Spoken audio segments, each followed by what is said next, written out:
Good morning, everyone.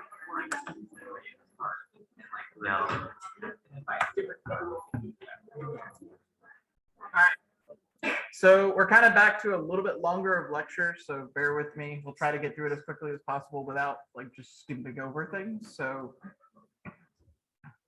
honestly, it's about 70 slides or so it's not too bad.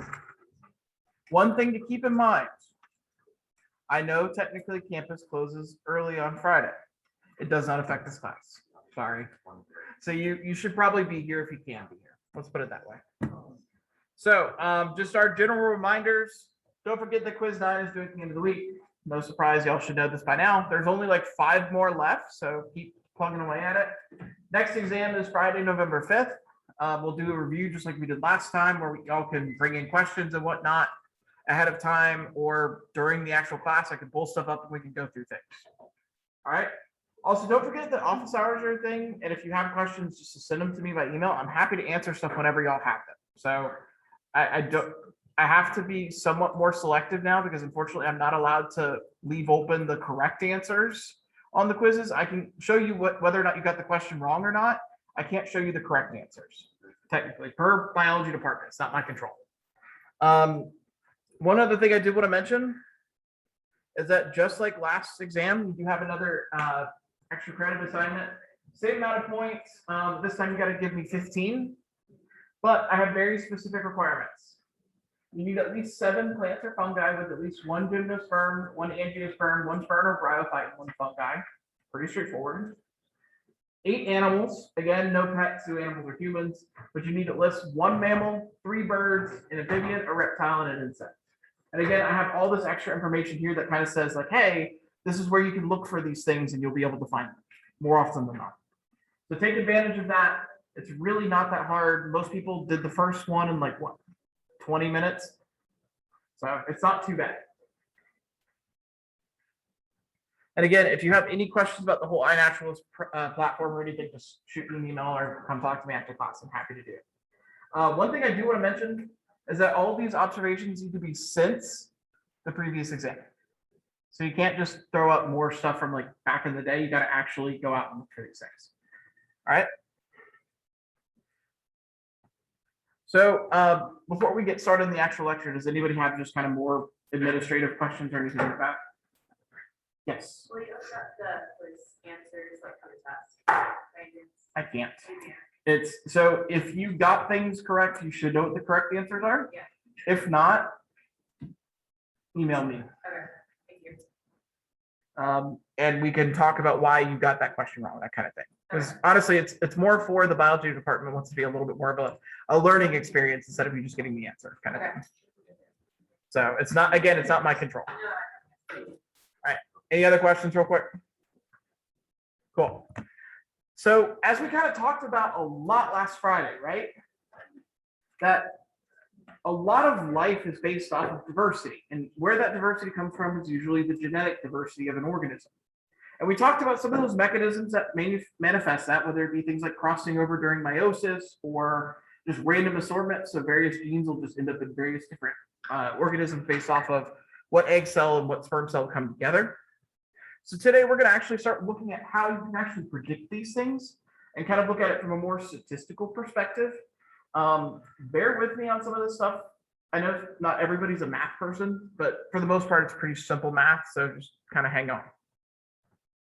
Now, genetics, which is kind of the basis for all these patterns of inheritance, right, is a study of inheritance. So how you have something in your DNA is going to turn into a phenotype and ultimately be passed on down to the next generation.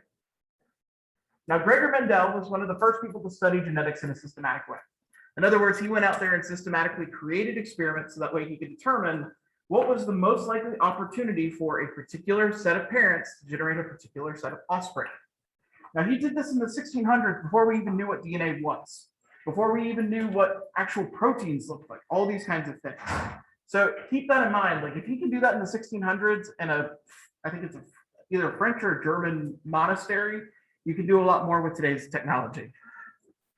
And ultimately what he was able to do is work out the patterns of inheritance well before any of these things were studied, which is really cool. Now, like we kind of talked about last week, you have that central dogma of biology, right? You start with your DNA, your cookbook, you turn it into RNA, your recipe, and ultimately that turns into the protein or your actual food that you're eating, right? And during that whole process, you have to have all three of these things to kind of interact together and be able to function correctly. Now, that DNA is ultimately that base, the blueprint, the cookbook, that backbone of everything. And ultimately, all genes that we use to code for specific things in our body are just a portion of that DNA, whose sequence is based off of the A, T, C's, and G's present in the DNA that'll code for particular proteins.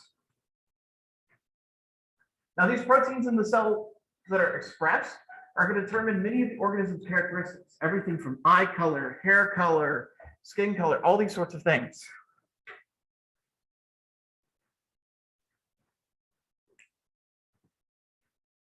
Now, ultimately, these chromosomes, like we've been mentioning, are kind of packets of all these genetic information. It's not the entire genome, but it's a subsection of it. And what this allows us to do is we take all these long strands of DNA and we wrap them around these histone proteins, and it ultimately allows us to kind of be able to transfer that DNA a lot easier without potentially losing some of the DNA in the process and that sort of thing. And also, like we mentioned last time, these chromosomes are passed on during cell division. So ultimately, all humans have 46 total chromosomes that are 23 homologous pairs, right? So you have 23 pairs of chromosomes, each with each pair having the same genes, but they may have different versions of each gene. Ultimately, we inherit 23 of these chromosomes from each parent, and that all occurs due to the fusion of the male gamete and the female gamete coming together during fertilization to produce that zygote. Now, in diploid cells, these chromosomes are paired. Now, keep in mind, there are examples, like we talked about a little bit last time, of things like tetraploidy or triploidy and those sorts of things, where instead of having 2 sets, they have 3 sets or 4 sets. But again, in humans, which is usually kind of the basis model for most organisms in biology, because it's the thing that we understand the best, we simply just have 2 sets that are considered diploid, di2. And each chromosome is a member of this homologous pair, like we've talked about already. Ultimately, diploid cells have 2 alleles for each gene locus on each one of these chromosomes, right? Because you get 1 from each chromosome, right? You get an A and an A, or a big B and a little b, that sort of thing. Now, remember, these homologous pairs have the same genes, but again, they can have different versions. They're slightly coded differently. And as a result, it can change how things are expressed. And we'll talk about what some of the terminology for that. Now, these alleles might be identical in gene A, or they could be completely different, like here in gene B, where you have 2 big B's and 2 little b's, instead of just two big A's in both sets of genes, or both sets of chromosomes. Now, ultimately, mutations are what's going to create those differences in alleles. So obviously, at some point, there was a base allele, right? That was the founding version of what this gene should look like. And over time, mutations built up. Maybe those mutations caused beneficial things to happen for that protein synthesis. And as a result, other alleles in this particular pocket of the genome have become more established in some cases. And often, these actual mutations itself are caused altered proteins to be produced. And some of these proteins may be really beneficial, and some of them may not be, which kind of depends. And ultimately, there's a bunch of different kinds of mutations that can create a defective protein or a well-functioning protein. It just kind of depends on the situation.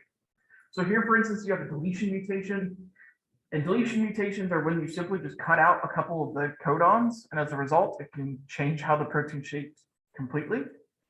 And remember, there's a bunch of other different types too that we've kind of talked about already. Now, like I mentioned, Gregor Mendel was kind of instrumental in uncovering these basic laws of inheritance. And how he did this is he took a bunch of pea plants and he grew them in what we call a common garden. Now, a common garden has kind of been, because of the way he did this and how systematically we approached everything, we ultimately use the term common garden today in science to refer to any experiment that's done where you're controlling for everything but a very specific independent variable.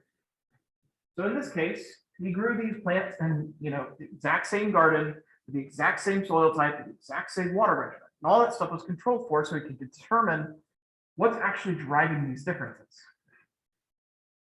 And he looked at a bunch of different factors, everything from the height of the plant to the shape of the pea plant or the actual pea pod itself, color of the pea pod, the color of the flower, all those sorts of things.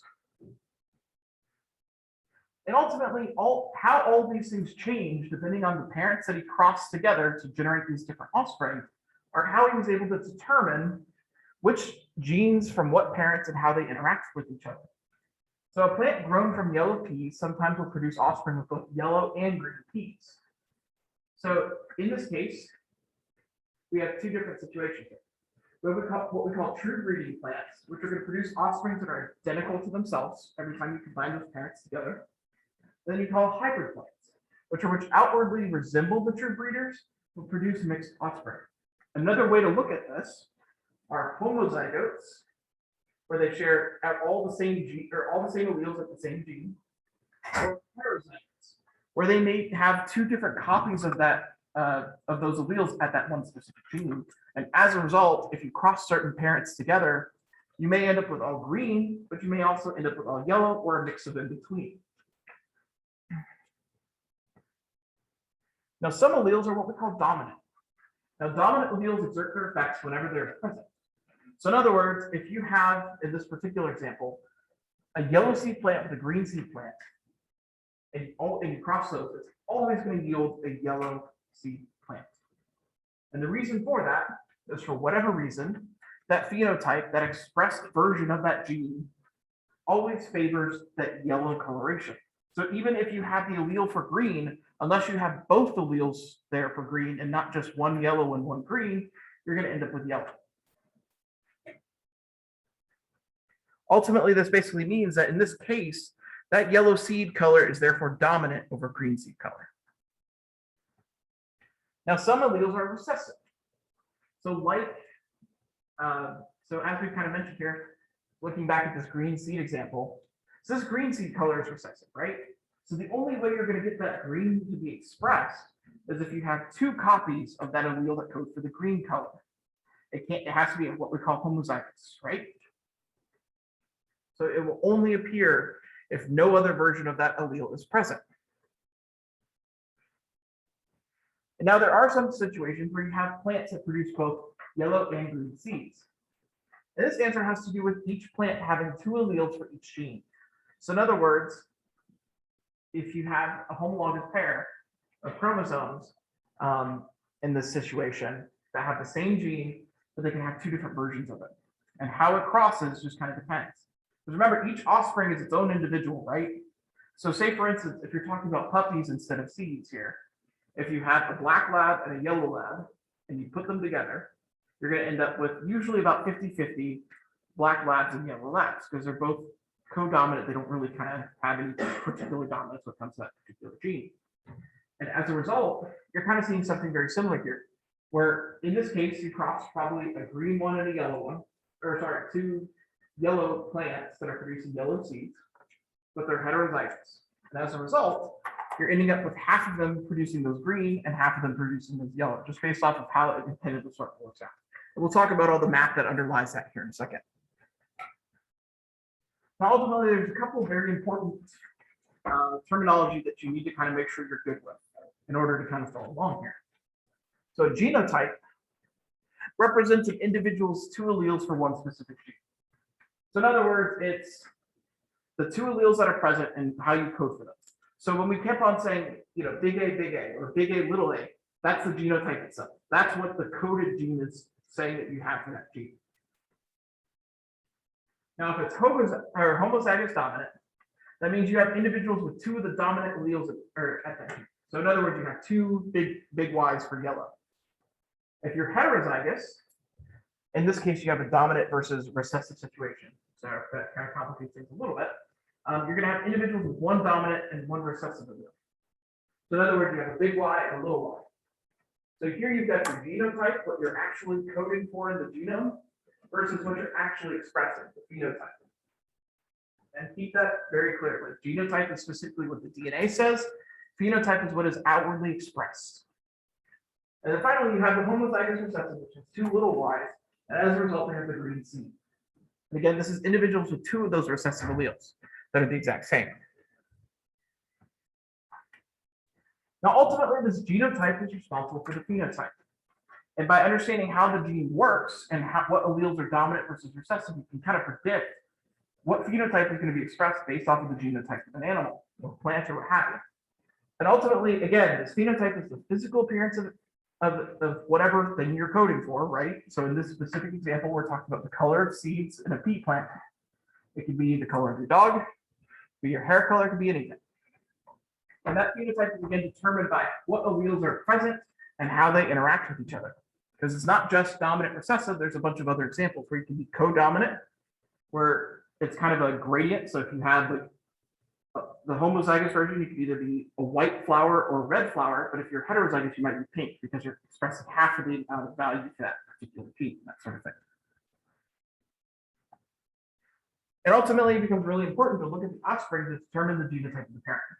And you can use things like pedigrees or Punnett squares to basically track back. If you know what the offspring that are generated based off of statistical percentage, you can predict what the genotypes were of the parents. So how exactly do these genotypes lead to phenotypes?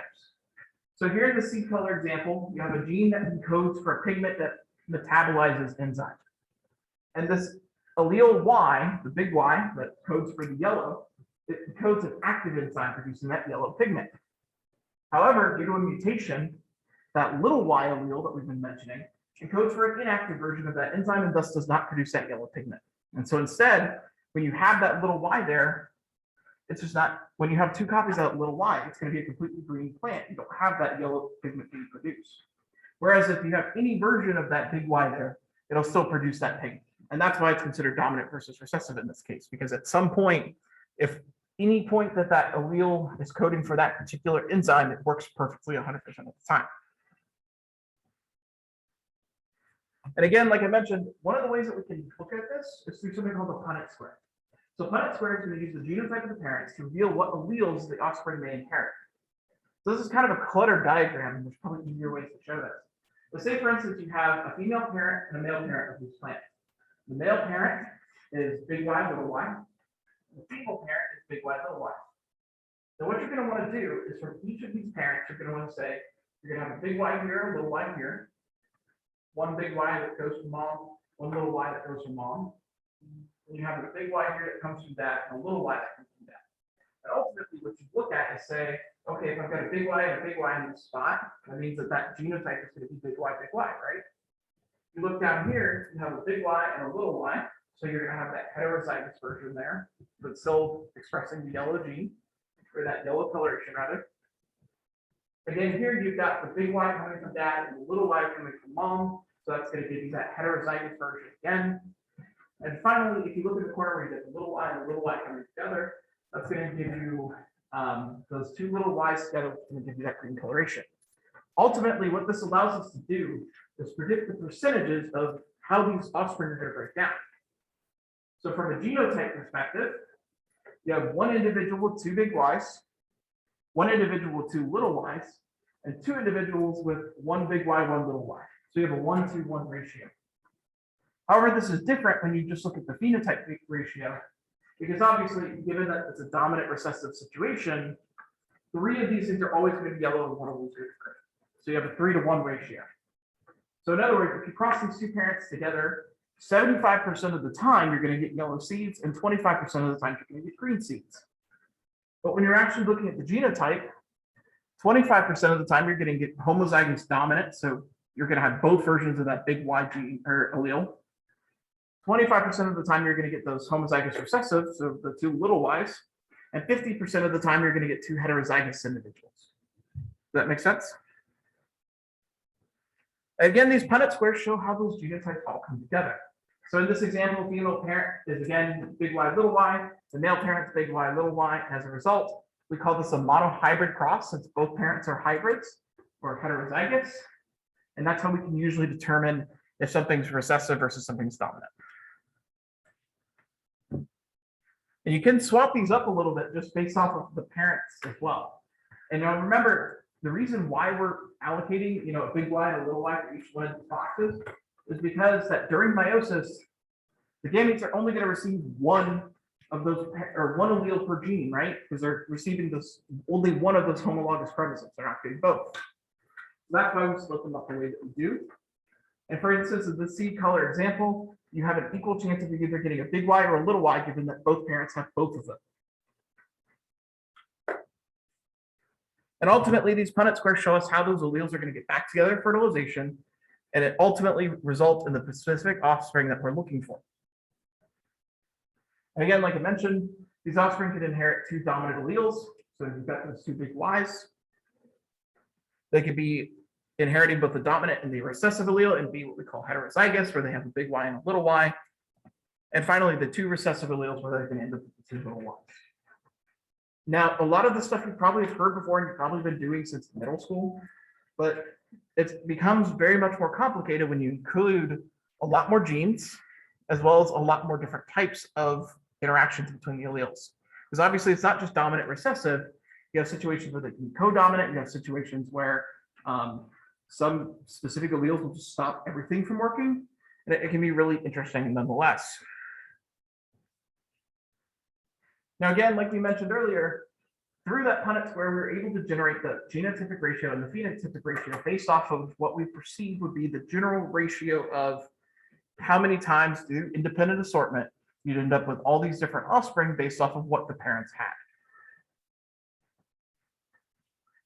And through this process, Gregor Mendel, when he came up with this whole Punnett square thing, was able to basically understand why, in certain circumstances, certain alleles result in certain phenotypes, and how to predict when those phenotypes are going to occur based off of what alleles are present.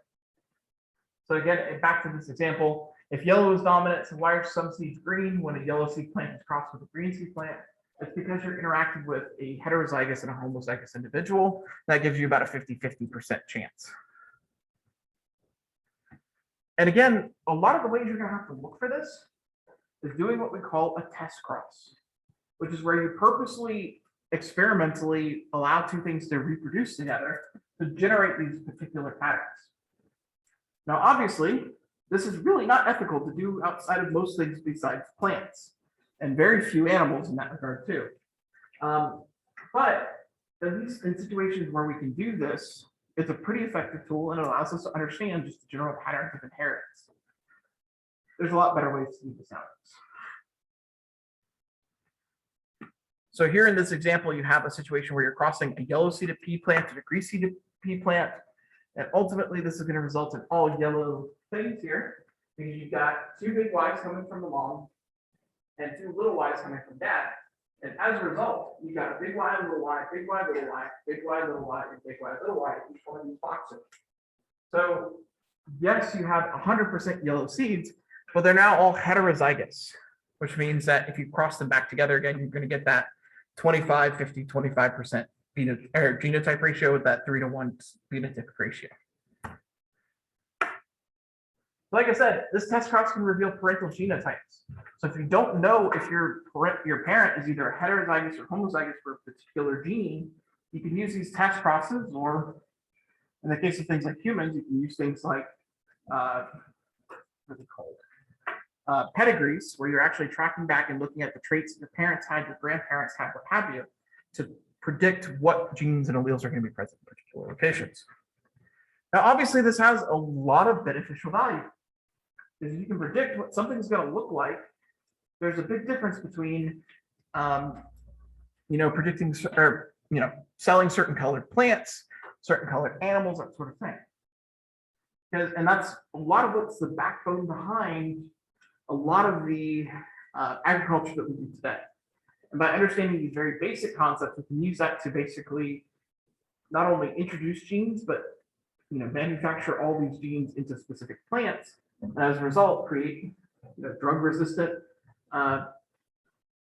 wheat or something like that, or get certain colors of tomato plants, so that way you can have very specific bright red tomatoes that we associate. But outside of agriculture, there's a lot of other useful things too. Here's a bunch of different types of ball python morphs. And these things can range from $150 for just your basic one, that's your just classic normal ball python that you would see running around in the bush in Africa, or $10,000 to $15,000 in some circumstances. And there's some alleles and some genes that are even more highly coveted. For instance, in 2017, there was one snake that was born completely scaleless that sold for $150,000. That's incredible. The two parents that he generated this animal from were $150 each. If you know how these genes come together and how to predict them, you can do some really cool stuff. Yeah. Why would you want a snake without scales? So I don't personally get it. I'll put that out there. I'm not a huge fan of the scaleless snake thing, but it's actually fairly common in the pet hobby. They're not cheap and they have a little bit of extra health issues, but they shed their skin very differently and they feel very different. It's almost kind of like, how many of y'all have ever touched a snake before? So you have an understanding of what a snake should feel like, right? Have you ever pet like a hairless cat or like the belly of a dog? That's the difference in feeling. It's totally different. And some people like that more and some people don't. And you know, as long as the animal's not hurting per se and they're taking good care of it, then fine, whatever. I don't get the hype of about $150,000 for a scaleless animal, but whatever. That's what the market decides, right? Now, as a result, because not everybody's intelligent enough to understand how to use a Punnett square, particularly people that are in the ball python community, they're not the smartest. Yeah, it is. They have these calculators out there that can predict based off of specific genes that code for specific phenotypes. For each parent, you can predict what kinds of animals you're going to generate. And so there's an entire website called Morph Market where they sell ball pythons and a bunch of other things as well. And they'll say this animal has XYZ gene, and you can buy it as either a male or a female, and you just kind of source all these things apart. And so people will generate these projects where they go out and pick like 2 or 3 genes from a bunch of heterozygous individuals, put them together and generate these very expensive snakes from relatively common snakes.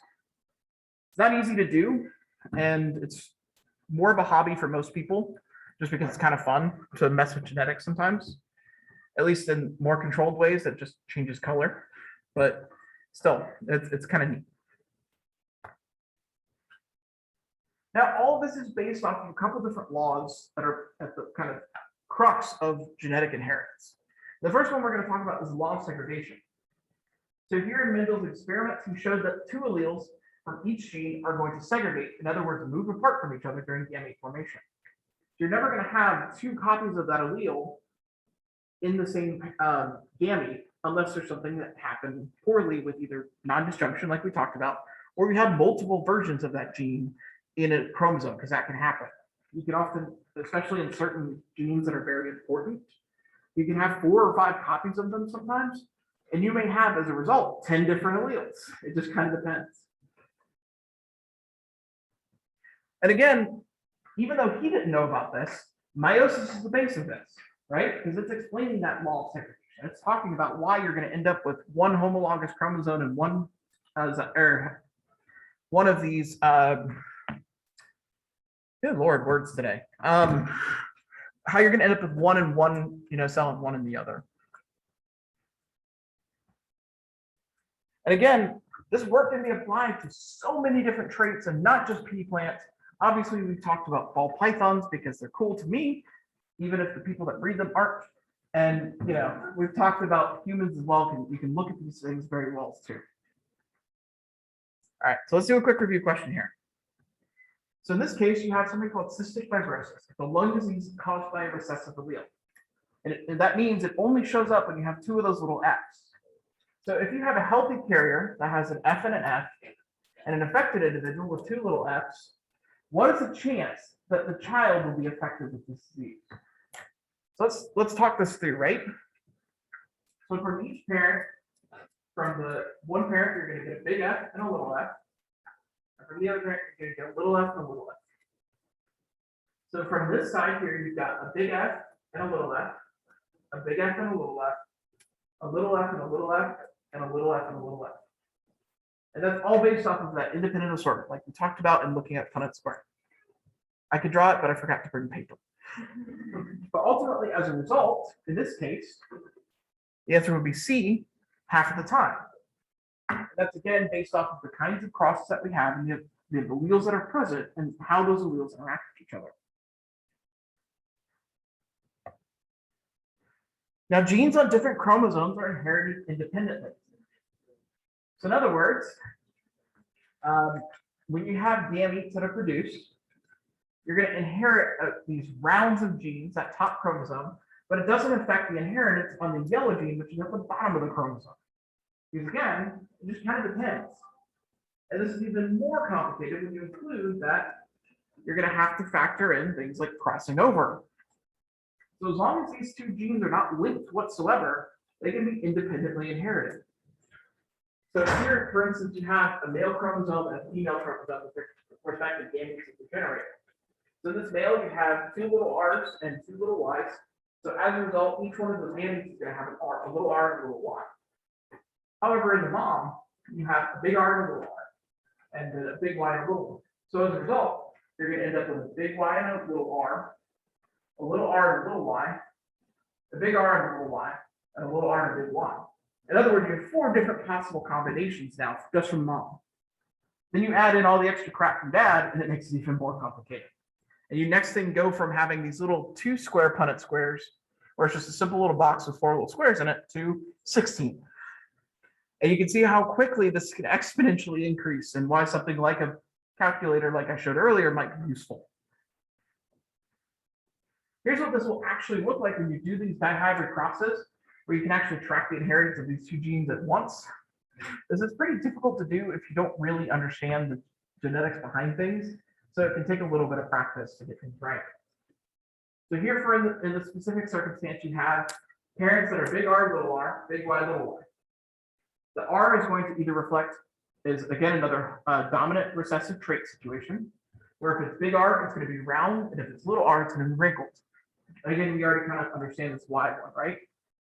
So as a result, what you end up with, based off of this 4x4 table, is a phenotypic ratio of 9 round yellow seeds, 3 round green seeds, 3 wrinkled yellow seeds, and then 1 wrinkled green.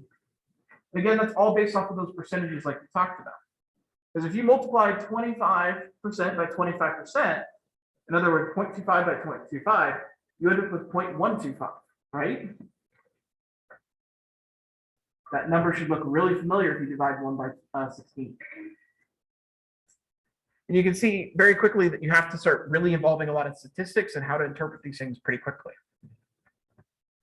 And again, this is all coming back to meiosis, which explains that law of independent assortment, which where you have chromosomes that are carrying these alleles are packaged into these gametes independently of each other. And as a result, you're going to end up with these different alleles copies in a bunch of different gametic cells. So let's look at another one of these Punnett squares. So why is it impossible for one of the female gametes to have the genotype RR? So let's take a look. Look at the parents and then look at what the offspring have. Tell me why you can't have 2 little R's.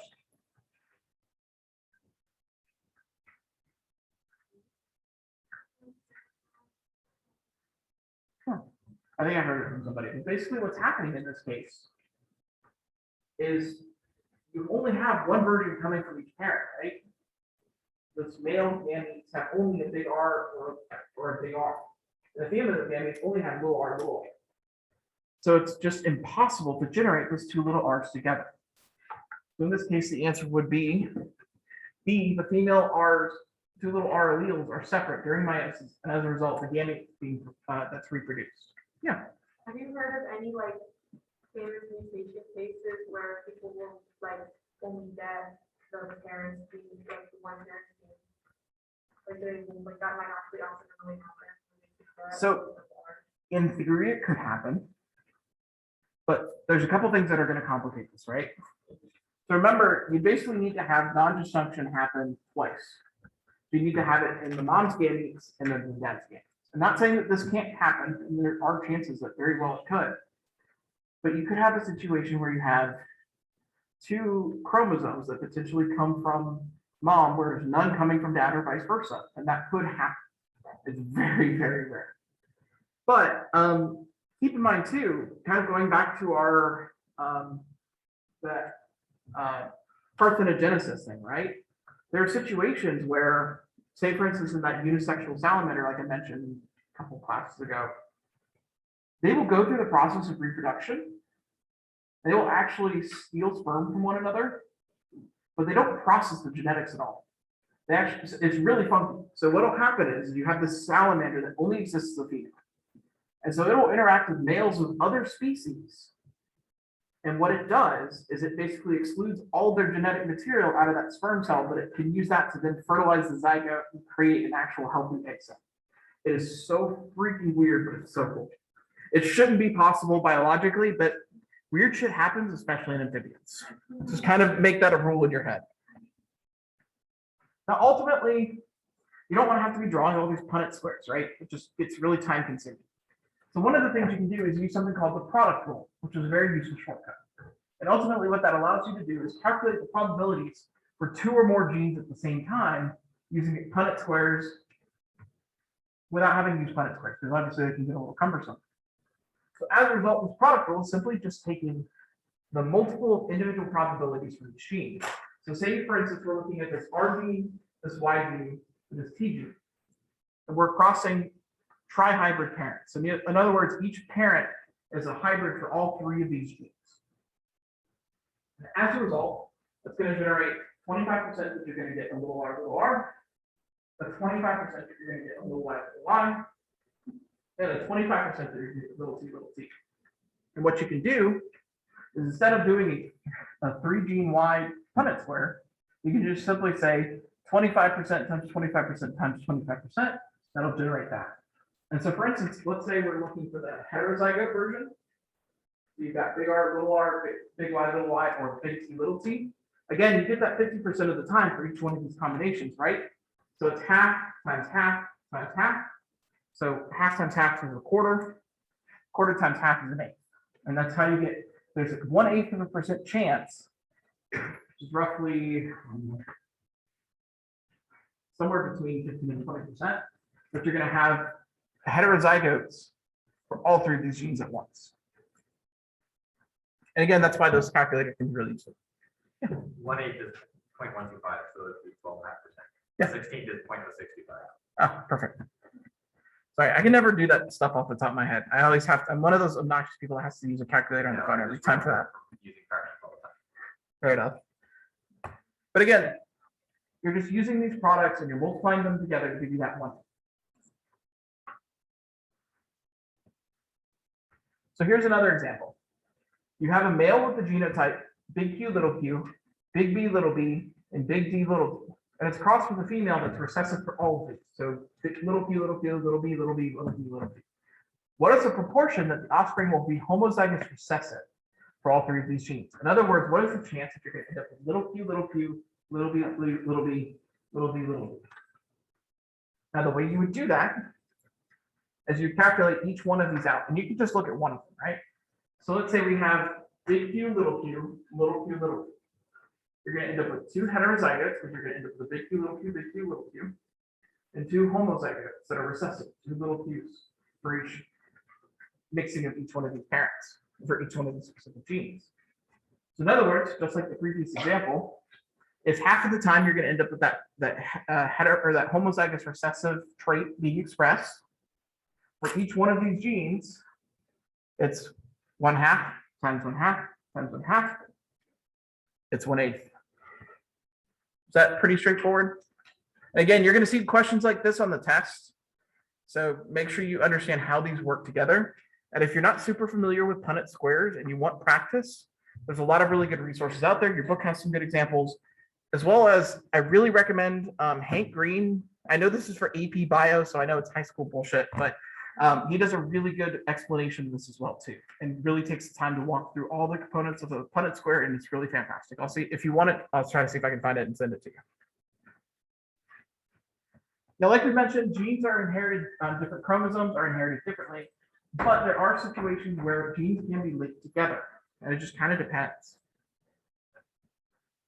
So genes that are usually on the same chromosome and are fairly close together are more likely to be inherited together. And there's actually some statistics that can basically predict, based off of how close a gene is to another gene, how much more likely it is that it's going to be split from that other gene.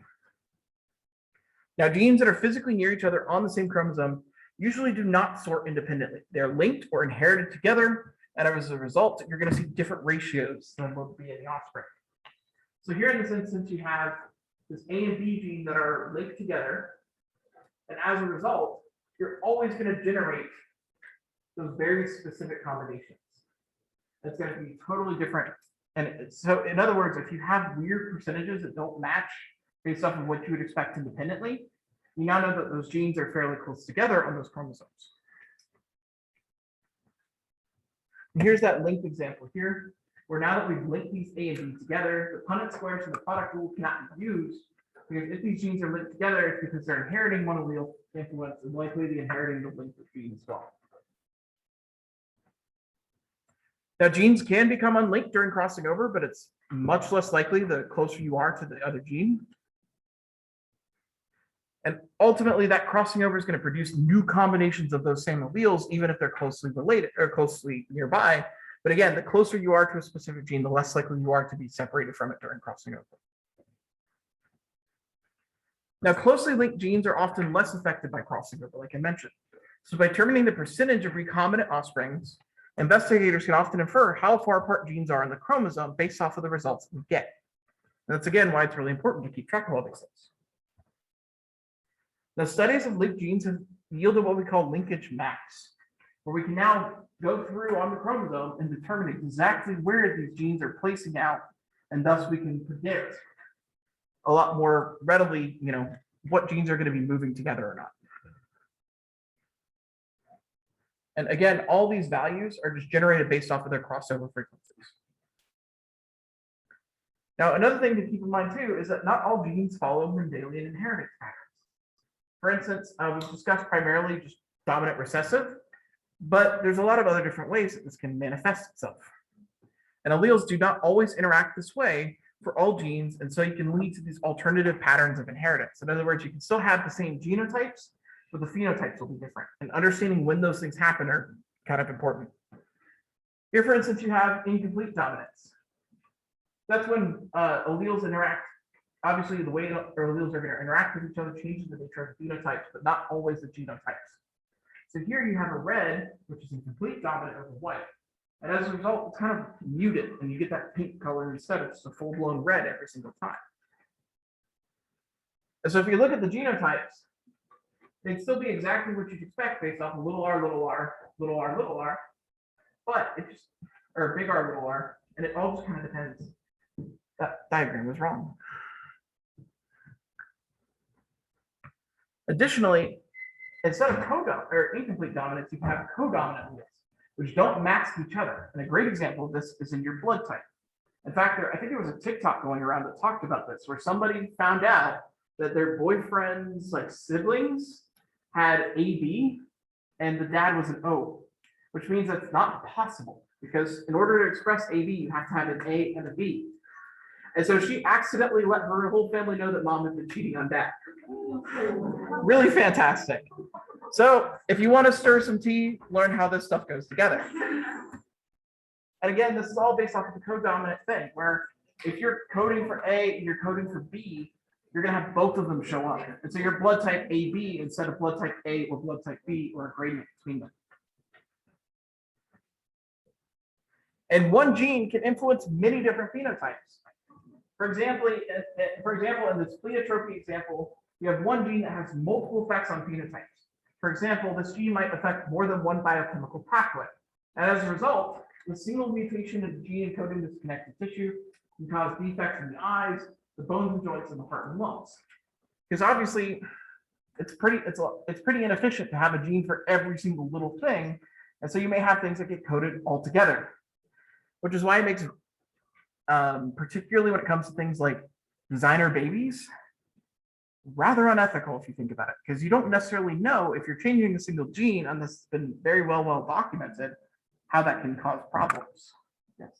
I actually have more parents, and I have like all of that is affected for me as well. Gotcha.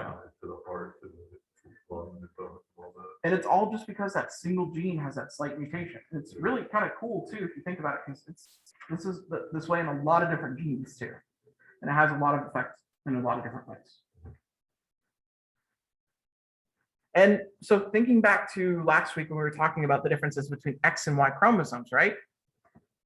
You can also have things called sex-linked genes. And that's because they may only be present on the X, but not present on Y, or vice versa. Because remember that Y chromosome is so much smaller, right? And so as a result, you have a phenotype that affects sex more than the other because it's present on the X chromosome, and thus males are much more likely to express it because they only have one copy of it. And you can see a general breakdown of this here, where in this case you have two big X's, a big X, and a little Y, and as a result, it's going to generate these different things. So in humans, obviously, females have, biological females have two X's, biological males have an X and a Y, and as a result, anything that's exclusively found on that X is going to be pretty much always expressed when it comes to a male, because it's always going to be recessive because it doesn't have that extra coding region. And again, here's a little bit more of an explanation of that.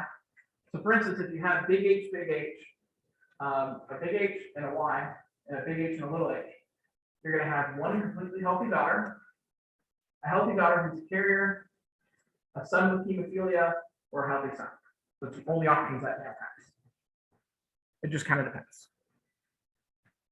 And again, these are usually associated with these X-linked recessive disorders.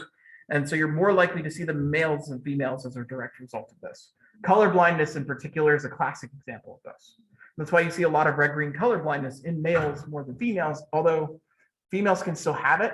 They have there's like a 50% decrease in the likelihood of being a female and being colorblinded, even if you have it. We'll skip through that right now. You also have a situation called X inactivation, which prevents double dosing of genes. So for instance, in each cell in an XX individual, such as these female cats, it's going to randomly inactivate one of those X chromosomes, because you don't need both expressing that gene, right? And so as a result, the genes on this inactivated chromosome won't be used to produce proteins. And this is what can lead to this tortoiseshell pattern that you see in cats, because what happens is this X inactivation is random. And as a result, you're going to have a cat that has both orange fur and black fur expressed, because one X allele has it and the other X allele has the black fur, the other one has the orange. And based off of just which one's turned on and which one's turned off in particular parts of the body for those skin cells, that's what's going to determine that coloration pattern. Now, like we've kind of been mentioning, one of the ways you can track these things is by looking at what we call pedigrees. One thing to keep in mind is usually biological males are always squares and biological females are always circles. And a carrier is any individual that's marked with a half colored in box or whatever, or usually some other sort of symbol. And a fully affected individual is going to be one that's completely colored in. And by tracking where you see those completely colored in boxes, you can predict which offspring are more likely to exhibit those particular traits, as well as say, for instance, in this case, you have mom and dad, right? And dad's affected and mom's not. So you're only going to end up with one of the three kids that's affected. It's like a 25% chance that you're going to end up with an affected allele, right? Because you've got just the way the statistics and stuff work out. They have entire positions and entire master's degrees where all they do is learn how to read these things and interpret based off of your family history what genes are showing up in particular locations and whether or not you should be concerned for the potential that, say, one that's been looked at a lot more recently is the gene that codes for breast cancer. I forget the exact terminology or the exact name of it, but that one they'll do these full pedigree screenings based off of what your mom had, your grandmother had, your paternal mom and grandfather, that kind of thing. And again, you can use these pedigrees to track all these different modes of inheritance. So whether it be an autosomal recessive, it's going to look completely different than if it's X-linked. Because obviously, if it's X-linked, it's going to be showing up more in males than in females, right? So it's pretty useful. All right. And now, one thing to keep in mind, though, is that environment can also alter this phenotype too. And how strongly something is expressed can be determined based off the environment that an animal or a plant or whatever's living in. And finally, one last quick slide. Some traits depend entirely on multiple genes. So it's not just one gene you're looking at. You have to look across 3 or 4 different genes to determine what the actual phenotype will be. And it all just kind of depends. All right. With that being said, don't forget the quiz is due on Sunday. If you have any questions, reach out about it, all right?